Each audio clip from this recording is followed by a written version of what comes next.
গাড়ির গতি প্রতিটা মুহূর্তেই 90, 100, 110, 95 এর মধ্যেই রাখছি। খুব দ্রুত এটা রাইডিং করছি, খুব সাবধানতার সাথে। দেখছি কি অবস্থা, কিভাবে গতিটাকে নিয়ন্ত্রণের মধ্যে রাখা যায়। প্রচণ্ডভাবে বাতাসের একটা অনুভব পাচ্ছি। গাড়ির গতিটা বেশি হলে বাতাসের দাপটটাও বেড়ে যায়, তবে সাবধানতার সাথে রাইড করতে হয়। যেহেতু বাতাসের গতিটা বেশি এবং আপনাকেও সাবধান থাকতে হবে। অপোজিট থেকে কোনো গাড়ি তার গতি বা তার নিয়ন্ত্রণ কতটুকু সেটাকেও আপনাকে পরিমাপ করতে হবে। আমার বাইকটা এখন 105-এ আছে, 105, 10, 5, 10 এর মধ্যেই রাইডিং করছি। যদিও ঈদের পরের দিন আজকে রাস্তাঘাট একেবারে ফাঁকা, সেই কারণে রাইডিংয়ের গতিটাকে একটু বাড়ায় দেখতে পাচ্ছি পরিস্থিতিটা কী হয়।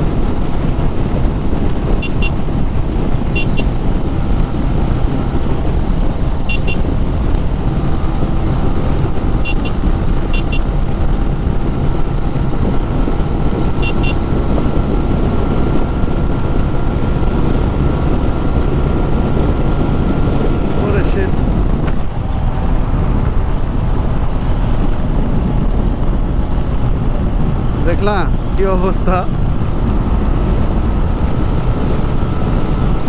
ও মনে মরে গেছে। আজকে সকাল থেকে শুরু হয়েছে বিড়াল আর কুকুরের উৎপাত। একটা বিড়াল দৌড় দিয়ে আসে, রাস্তা ক্রস করতে গেল, হয়তো বা আমার বাইকের চাকার নিচ দিয়ে এপাশ থেকে ওপাশে গেছে।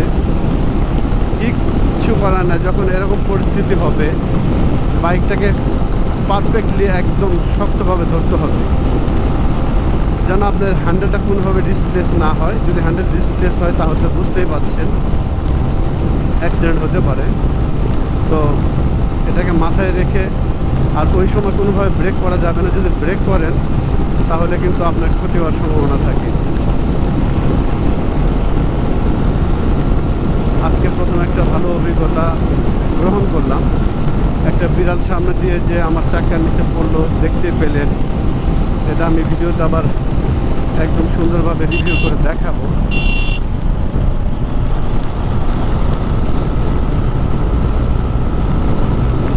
খুব সাবধানতার সাথে ওই সমস্ত সিচুয়েশনে হলে খুব সাবধানতার সাথে হ্যান্ডেলটাকে একদম টিট ধরে নেবেন। হ্যান্ডেল যেন আপনার লুজ না হয়। আপনার হাতটাকে একদম শক্ত করে পার হওয়ার চেষ্টা করবেন।